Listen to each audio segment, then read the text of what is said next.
Today, we're going to take it quite easy. I also have to take it a little easy, because my voice may be petering out if I'm not careful. We're going to apply today what we have learned. So there's nothing new, but it's applications. And that's important, things that you can let it sink in. We have here a trajectory of a golf ball or a tennis ball in 26/100. We shoot it up at an angle alpha. The horizontal component in the x direction is V0 cosine alpha, and the vertical component is V0 sine alpha. It reaches the highest point at P, and it returns to the ground at point S. This is the increasing y direction, and this is the increasing x direction. We're going to use very heavily the equations that you see here that are so familiar with us. These are the one-dimensional equations in x direction where there's no acceleration, and the one-dimensional equations in the y direction where there is acceleration. In order to use these equations, we need all these constants x0, v0x, and v0y. We have seen those last time. I choose for x0, I choose 0 arbitrarily, also for y0. The velocity in the x direction will never change. This v0x will always remain v0 cosine alpha. The velocity in the y direction, however, in the beginning at t equals 0 is v0 sine alpha, and that one will change because there is here this t, and that's why the velocity is going to change. This t will do it. And the acceleration in the y direction, since this is increasing value of y, is going to be negative 9.8. Since I call always 9.8 plus, since I always call g plus 9.8, this is minus g. I now want to ask first the question that you may never have seen answered: what is the shape of this? Well, we can go to equation number 3 there, and we can write down, this is equation number 3, that y as a function of time equals v0 yt, so that is v0 sine alpha times t minus 1/2 gt squared. That's the equation in y. I go to equation number 1, and I write down x at any moment in time equals v0x times t, so that is v0 cosine alpha times t. Now I eliminate t, and the best way to do that is to do it here, to write for t x divided by v0 cosine alpha. Now I can drop all sub-indexes t, because we're now going to see x versus y. We're going to eliminate t. So this time here, I'm going to substitute in here and in there, and so I'm going to get y equals. There's a v0 here, and there's a v0 there. That cancels. There's a sine alpha here and a cosine alpha there. That makes it the tangent of alpha. And then I have here an x. Then I get minus 1/2 g times this squared, x squared divided by v0 cosine alpha squared. And now look very carefully. Y is a constant times x minus another constant times x squared. That is a parabola. It's a second order equation in x, and it's a parabola, and the parabola has this shape. So you see now, by eliminating the time, that we have here a parabola. Now I want to massage this quite a bit further today. I would like to know at what time the object here comes to a halt, to its highest point. It comes to a halt in the y direction, it comes to a highest point, and I want to know how high that is. Well, the best way to do is to go to equation 4 and to say to equation 4, when are you 0? Because that is the moment that the velocity in the y direction becomes 0. It must be at its highest point then. So in order to find for us the position of the highest point P, we first ask ourselves the question from equation number 4, when is the velocity in the y direction 0? And that then becomes v0y, which is v0 sine alpha, minus gt, and out pops that t at point P is going to be v0 sine alpha divided by g. So that's the time that it takes for the object to reach the highest point. Where is it then? What is the highest point above the ground? Well, now you have to go to equation number 3, and you have to substitute this time in there. So that highest point h, which is y at the time t of p, equals v0 yt, that is v0 times the sine of alpha, but I have to multiply it by this time. And so I get another v0 sine alpha, and I get a g here, minus gt. This equation, minus half gt squared, minus 1/2 g times this one squared, which is v0 sine alpha squared, divided by g squared. Because there's a g here, you see? So you square the whole thing, it is t squared. You lose 1g, and you will find then that the highest point, let's write it down here so that we don't block that blackboard. The highest point in the sky equals v0 sine alpha squared divided by 2g.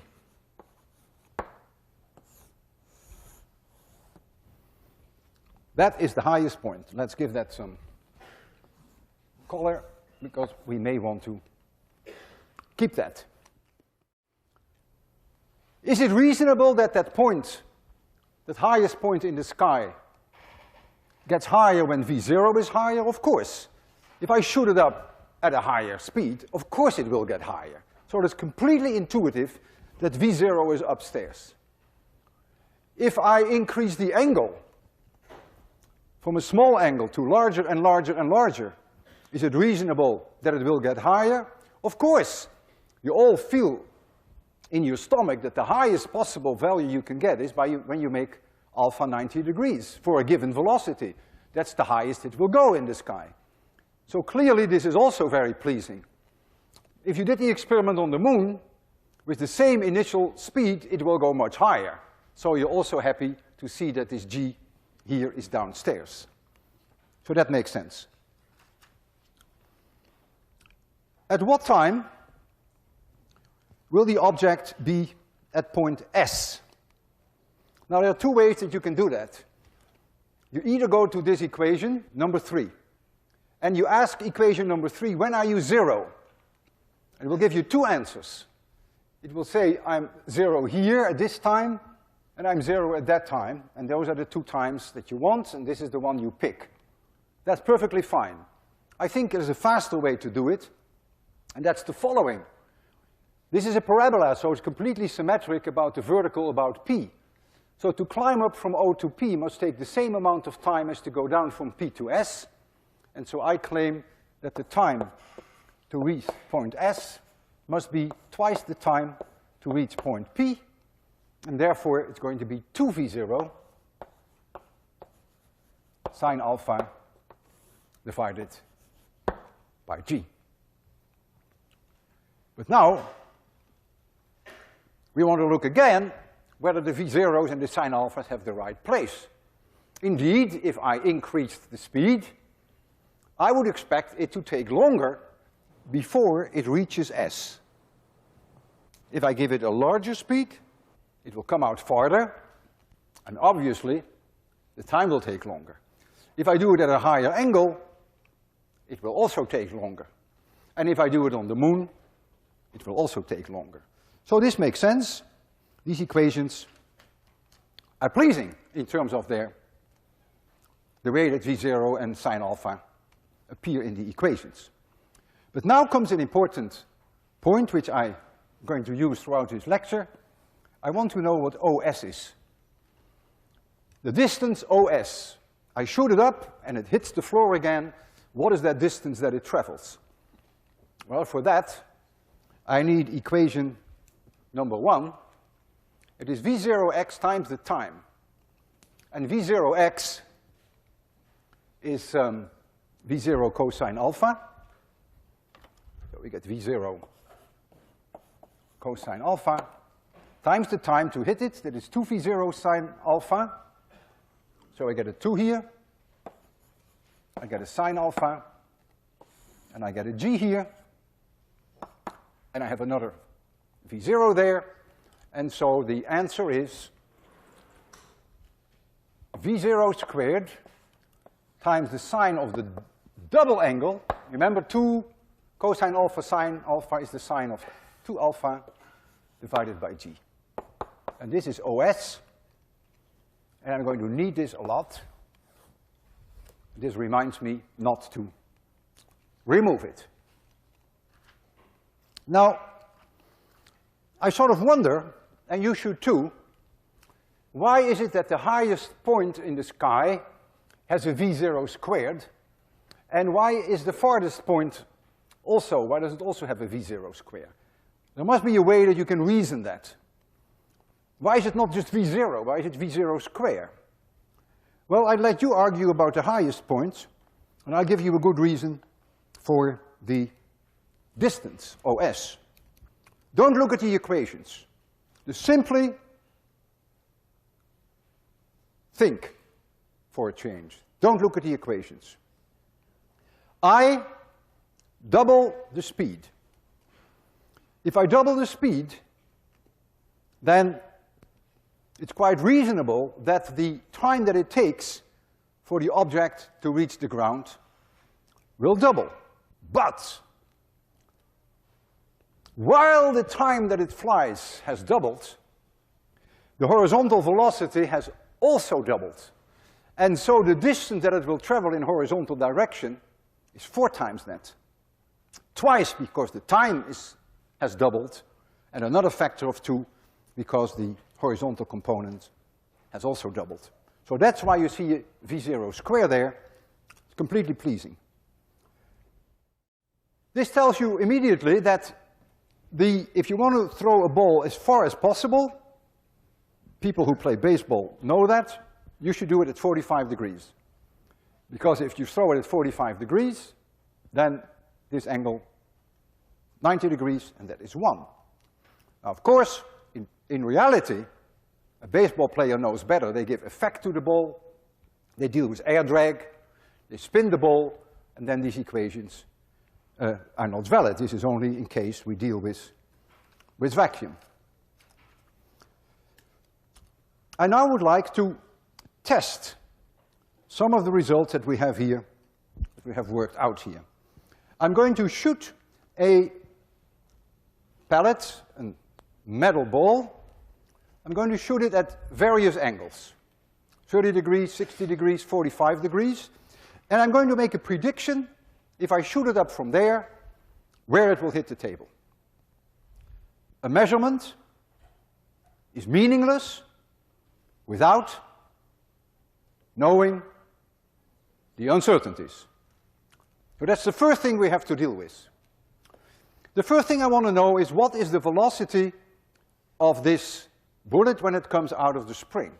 And does it vary if I do it 3, 5, 6 times in a row? It's not a $20,000 spring gun, so it is likely to vary. And the way I'm going to do that is as follows. If I shoot an object vertically up, that is the maximum value that it can go. So when alpha equals 90 degrees, then the sine of alpha is 1, then the height is V0 squared divided by 2g. In other words, if I measure the height, if I shoot it up vertically, and you can measure that for me, you will see how I'm asking you to do that, then we can calculate V0 squared. So the first thing I want to do is to shoot it up vertically, and how are you going to help me to tell me how high it is? That comes easier than you think. The top part, oh, we'll remove this. The top part of this stick is 3 meters, the top mark. That very top mark is 3 meters.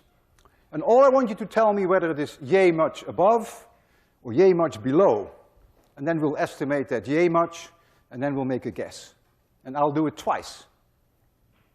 So if you're ready, make sure that you can distinguish between above and below. Makes a big difference. Yeah? Okay? 3, 2, 1, 0. Okay, was it higher or lower? How much? This much? Do we agree? Let's say 5 centimeters, right? We're going to allow for an uncertainty. I'll do it again. I want to see how well it reproduces. 3, 2, 1, 0. Lower. Higher. So it was 10 centimeters, 5 centimeters higher, so we'll take 7. So we will make 7, and we'll have to allow for an uncertainty. So H max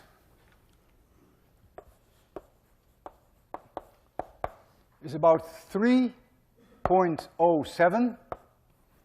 I have done this morning 20 times. And there were times that the height differed by more than 10 centimeters, sometimes even 15 centimeters. I therefore would feel most comfortable if you allow me an uncertainty of 15 centimeters in that height. Remember, once we start shooting at 30 degrees, there's no way that we can evaluate the velocity anymore. We have to just take this value at face value. This is the way we've measured V0, and that's it. This is a 5% error. 5%. So what now is V0 squared? Well, that's easy to calculate now. V0 squared equals 3.07 times 2 times 9.8. Oh, my calculator was off. That's a detail. 3.07 times 2 times 9.8. That is 60.17. I'd like you to check that. 60.17 plus an error of 5%. That is an error of 3. So you might as well make this 60.2. Would you please confirm that I didn't make a mistake? 3.07 is H max. I multiplied by 2, by 9.9. The 60.2 is a 5% error, and a 5% error is indeed 3. This is meters squared per second squared. I don't care what V0 is, because if we're going to measure OS, all I need is V0 squared. And if you at home are going to calculate what the height will be at the various angles, all you need is V0 squared. So I'm not even interested in V0. I'll just stick to V0 squared, and V0 squared will have exactly the same uncertainty. We'll have an uncertainty of 5%, because it comes immediately from H. So you're not going to change that. Okay, so much for the uncertainty in V0 squared. Now I'm going to set the angle at 45 degrees. But how accurately can I do that? I don't think I can do that any better than 1 degree. I'll try to do the best I can, but I can't really guarantee you that I'm accurate to 1 degree. So now comes the question, what happens with the sine of 2 alpha? Because we're going to measure OS. What happens with the sine of 2 alpha? The sine of 90 degrees is 1.0000. But what would be the sine of 88 degrees? That is the value that I cannot exclude if I'm off by 1 degree. And that value is 0.9994. That is so close to 1 that it is only off by 0.6%, 0.06%. And that is so low compared to 5%, forget it. Forget the error in alpha. We can completely forget it. There's a reason for that. When alpha is 45 degrees, then 2 alpha is 90 degrees. And the sine curve goes like this at 90 degrees. It's almost flat here. So even if you're off in angle by a little bit, you're still very close to 1. That's the reason. So all we have to worry about is the uncertainty in V0 squared. And so now comes my big prediction. I'm going to make a prediction now. For 45 degrees, that OS equals V0 squared. We have that is 60.2. And we have the sine of 2 alpha is 1, and we divide by 9.8. That is 6.14 meters. With an uncertainty of 5%, right? Because that's the uncertainty in V0 squared. And so that is an uncertainty of 30 centimeters, actually 31 centimeters. This is my prediction for an angle of 45 degrees. This will only hold if there is no air drag, or if the air drag is negligible. And of course, equally important, that spring gun, when the ball comes out, that the velocity square is indeed within the range that we have assumed, and that it doesn't have bad days and good days. There's no way I can check that anymore. All right? So we're going to mark the point 614. This is 1 meter, 2 meter, 3 meter, 4 meter, 5 meter, 6 meter, 6.14.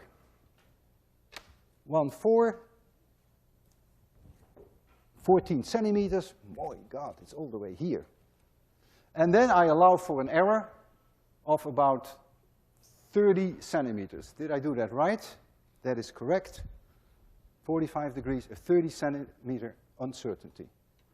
That is all the way up to here. And then the next one,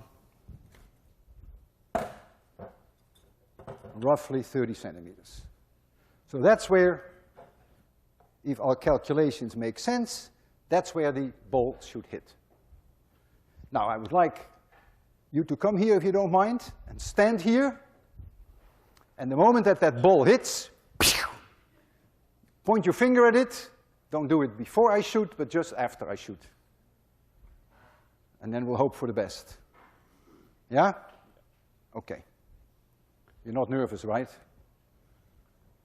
What happened with that ball that I had? Did I put it in my pocket? Oh, it's here. Thank you.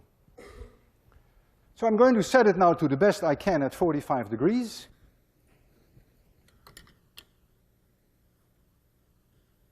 And so I can never shoot it any further. This is the angle, this is the maximum possible distance. You ready? You are? Don't look at me, look there. It goes fast. 3, 2, 1, 0.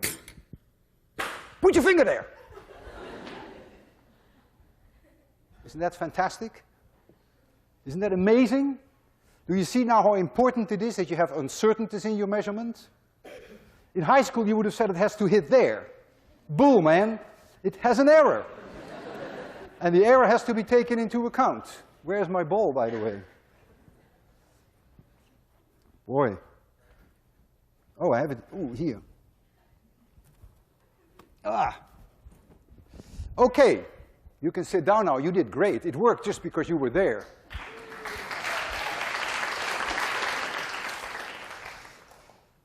So now, I wonder what happens if I fire the ball at 30 degrees. Well, if I do it at 30 degrees, then my V0 square is the same. I don't have to worry about that, I hope. However, I cannot be certain about the angle to better than 1 degree. So you will say, well, come on now. Don't be decadent. I mean, here we had an error of only 0.06% because of this 1 degree, possible 1 degree offset. Let's just ignore this error too. That is risky. That is risky now. Because the sine of 60 degrees, that's what you deal with. The sine of 60 degrees, I think, is 0.866. That's right. But the sine of 58 degrees, which is possible if I'm 1 degree under, is 0.848. And that is substantially lower. And therefore, I must allow for an uncertainty in the sign of the angle by roughly, maybe something like 17 or 18 units. 0.0, what is this difference? 0.018. If you want to check what the sine of 62 degrees is, you will see that that is about this much higher than this. So we must allow for this error. And that is an error which is by no means negligible anymore. There's no point here. That is an error which is 18 divided by 866. That is a 2% error. So now we're dealing all of a sudden with a 2% error in the sine of 2 alpha, even though there's only a 1 degree uncertainty in the angle. And the reason is that a sine curve is like so. So a small angle change here makes no difference, but a small angle change here makes a lot of difference. And that's the reason. And you can see that it is the slope of the sine curve that gives you a much larger error if you are off by a teeny-weeny little bit. So now we're ready to make a prediction. So here comes the prediction. OS, now for 30 degrees. So I have to go through V0 squared, I have that, 60.2. And then I have to multiply by the sine of 2 alpha.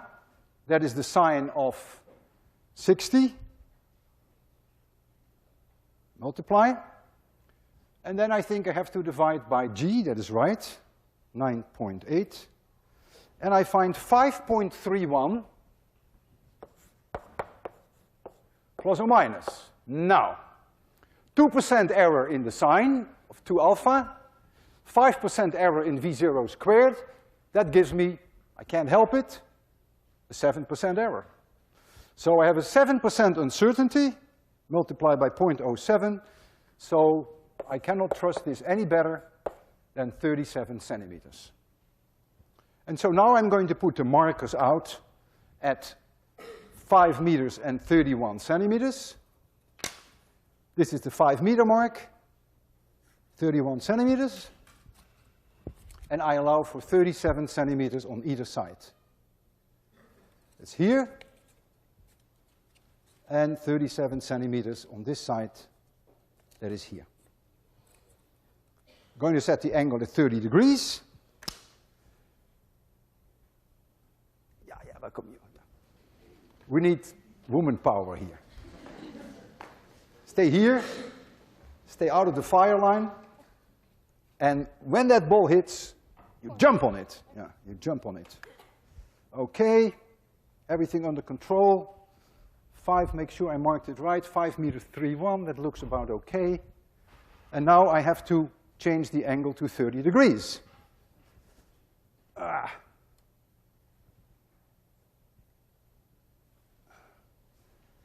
Okay, it's as close as I can do it. Okay, you ready? You are? 3, 2, 1. Ah! Hit the jackpot!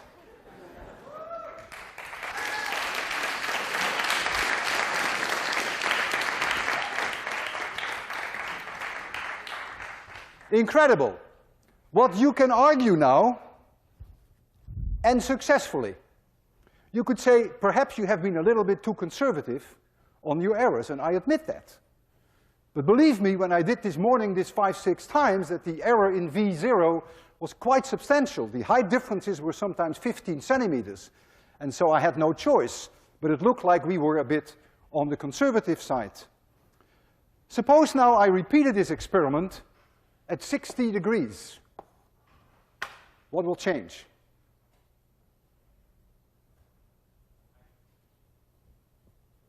What will change? Will OS change? No, because the sine of 120 degrees is the same as the sine of 60 degrees. You have 2 alpha here. The sine of 60 is the same as the sine of 120. If you allow for an uncertainty of 1 degree on either side, you will find exactly these same numbers because of the symmetry of the sine curve. So again, you're off by 2%. No difference. And so this prediction is unchanged. However, I want to ask you one question to see whether you are half alert or half asleep. At 30 degrees, you saw this. At 60 degrees, giving it the same initial speed, you will see this. It will have to hit here within the uncertainty of our measurements at the same location. It will, of course, go much higher. You can calculate that because you will have to use this for the equation for the height. And that goes with the sine of alpha. The sine of alpha for 60 degrees is way higher than 30 degrees. But now comes a question, will this trajectory take longer than this one, or will they take the same amount of time? Who is for the same amount of time? Who is for longer? Who is for shorter? Okay. I'm happy with one set of fingers and unhappy with another set of fingers. What is the horizontal velocity of the golf ball when it takes off? If the velocity is the same in both cases, can't you see that this horizontal component is way larger than this horizontal component?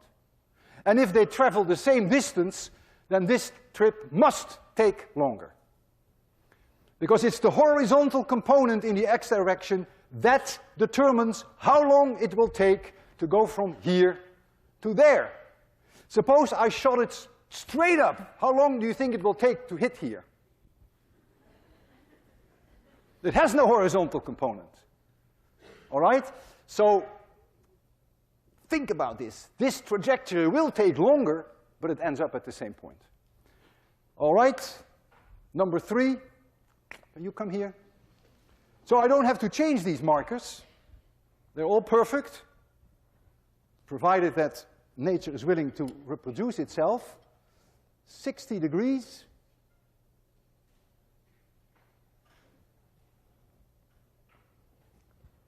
So we'll go way higher, but if all goes well, it should hit within the same marks. Ready? 3, 2, 1, 0. Here, man. Yeah, here, right? Thank you very much. Wonderful. Look. Maybe my uncertainties were not so dumb. We were just lucky here with the jackpot. It's comfortably within the error, but close to this one. So I'm quite happy that I took the uncertainties the way I did. Can we recover the ball? Did someone see it take off? Oh, yeah. All right, now we will enter a different part of this lecture, which is actually a very sad part.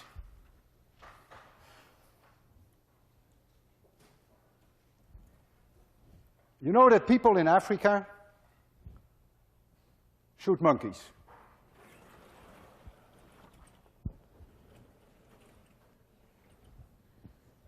There is a monkey here in a tree.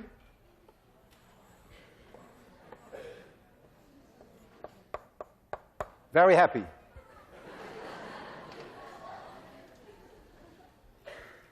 And here is a hunter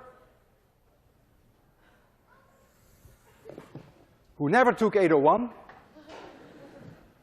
and he has a gun which is a golf ball gun, and he aims that gun right at the monkey. He shoots it with a certain velocity, the golf ball. Let this be the speed, v0.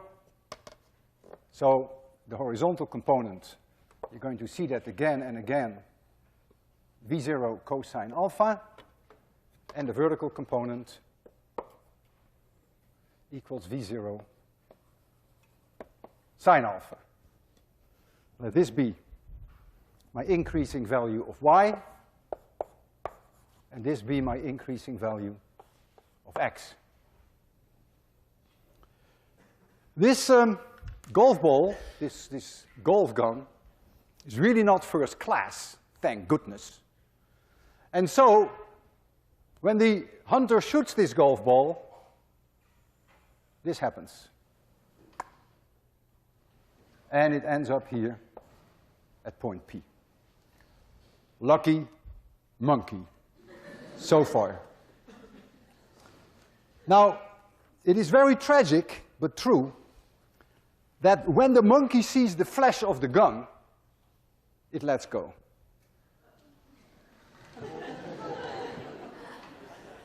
And now comes the question, is the monkey safe, or is this the last day of the monkey?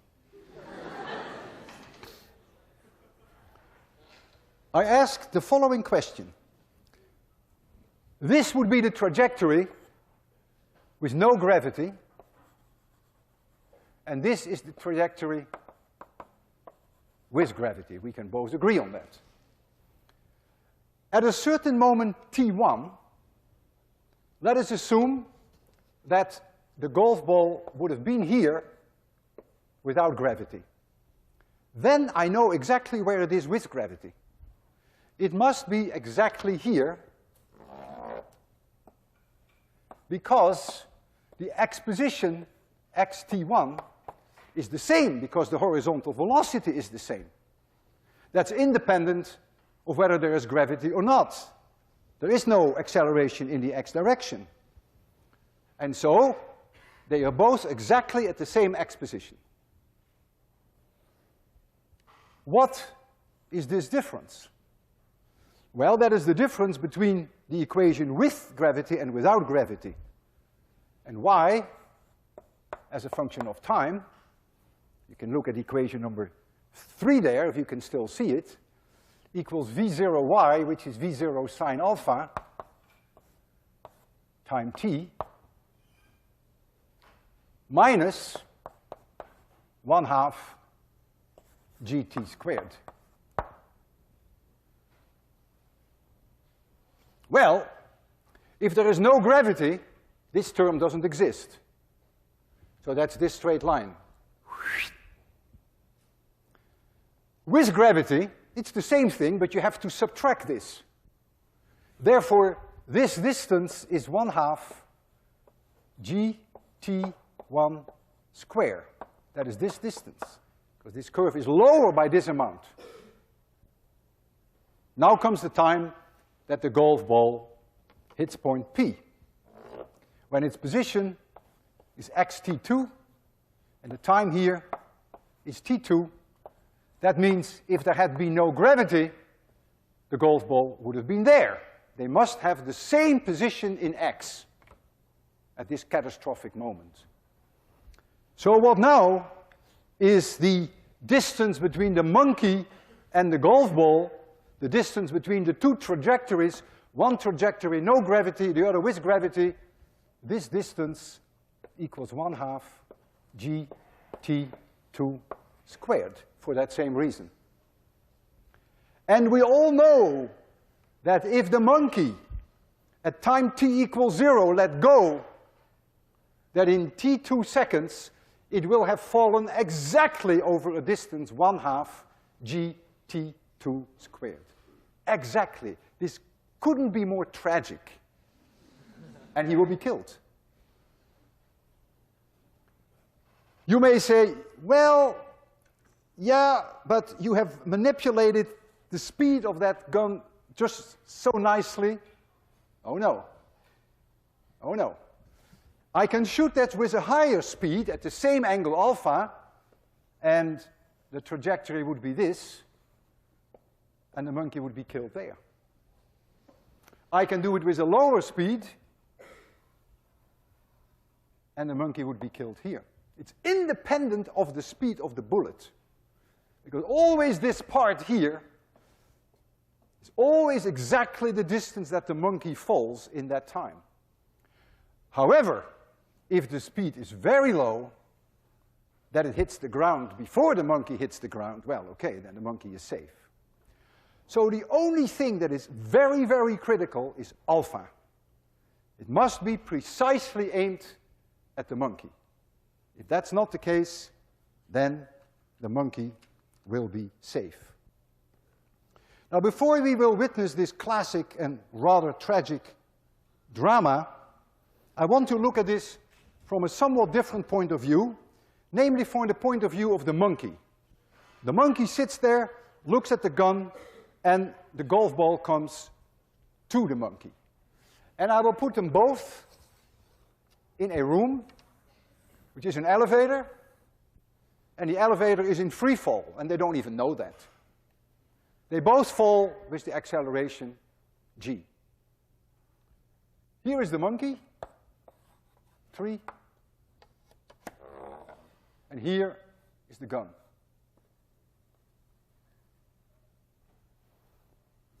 The velocity of that bullet is v0. And so the monkey will see that bullet come straight at him. There's no such thing as an arc.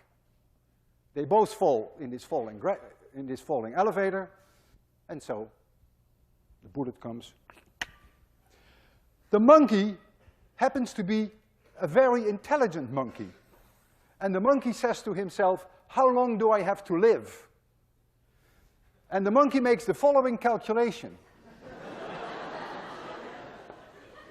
If this distance is d, and this is h, then the monkey says, aha, this is the square root of d squared plus h squared.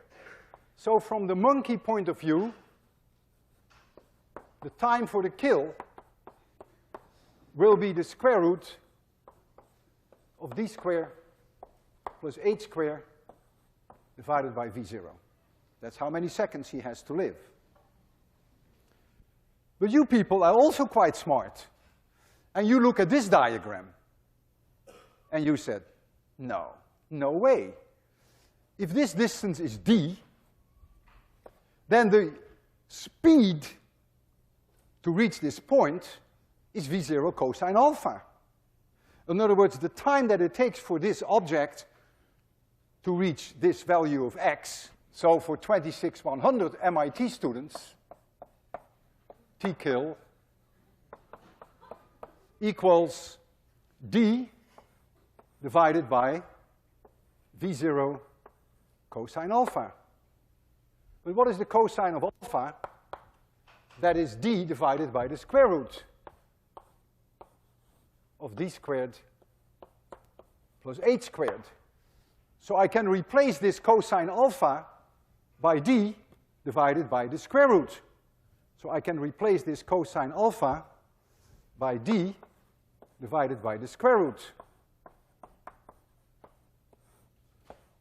and you and the monkey agree exactly on the amount of time that the monkey has to live. It better be that way, because this could not depend on which reference frame you work in, the falling reference frame, or, for that matter, the reference frame of 26,100. The monkey will be placed at about 3 meters above the table. We all know that it takes about 0.8 seconds. We have done many experiments at 3 meters. It takes about 0.8 seconds. So the whole thing will go very fast. We were going to put the monkey up there. I want you to first see the trajectory of that golf ball before we bring the monkey in. I mean, it is already so painful for this monkey. You don't want him to pre-experience what's going to happen. So we will do this in the absence of the monkey, and I will let you see what roughly the trajectory of that bullet will be. 3, 2, 1, 0. So it will hit somewhere here. That's that point P. So when you're going to see the drama in action, this is where the monkey will reach when the two hit each other. Now, you can imagine that this is a very painful day for the monkey, and I'm going to get the monkey. He's behind here, and I hope that you would pay some respect to Robert. His name is Robert, and it may take me a minute.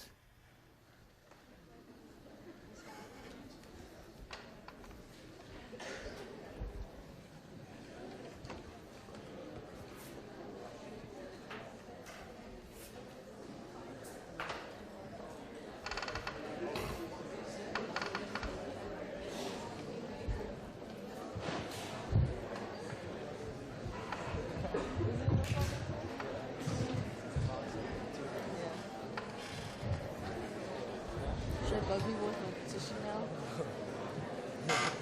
Huh?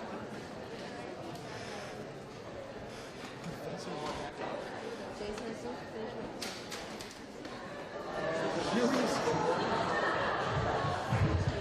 Here is Robert.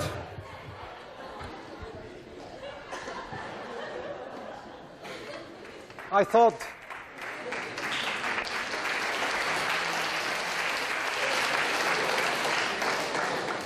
it was appropriate to change for the occasion. I don't go on monkey hunts too often, but when I do it, I'd like to do it in style.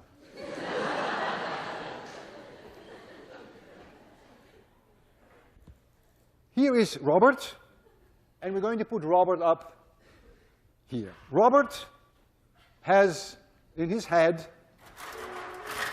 a metal plate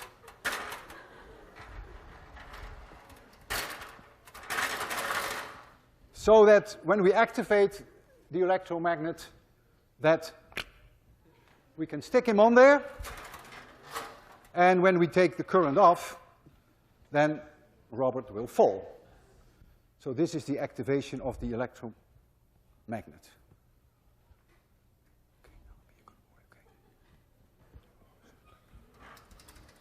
So here we go. I can see Robert is nervous. And you can't blame him. This is not the greatest day of his life. Oh, by the way, I want you to know, I mean, we are not cruel here. He's wearing a bulletproof vest.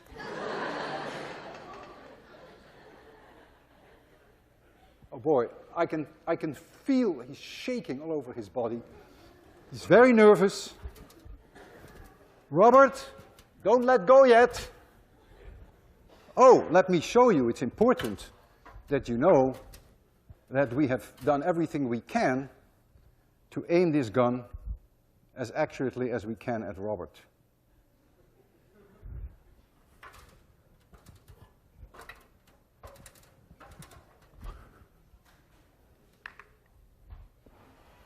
Robert, don't let go yet.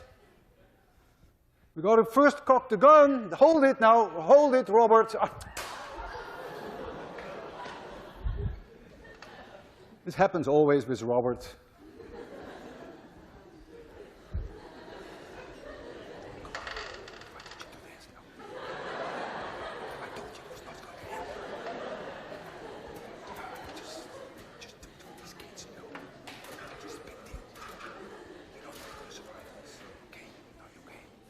Okay, he just promised me that he will not let go again.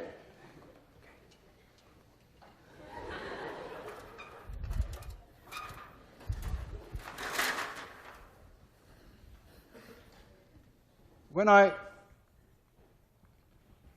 cock the gun, if I can find the golf ball, it's here, then the electric circuit takes over. And now the current will be disconnected when the gun is fired. Even I'm nervous. I admit it, you know. This is a terrible thing to do.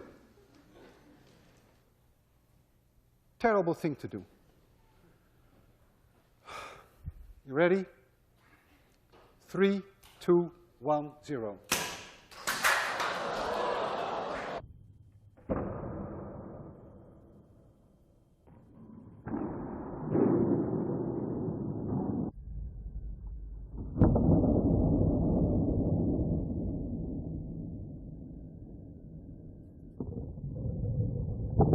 Poor monkey.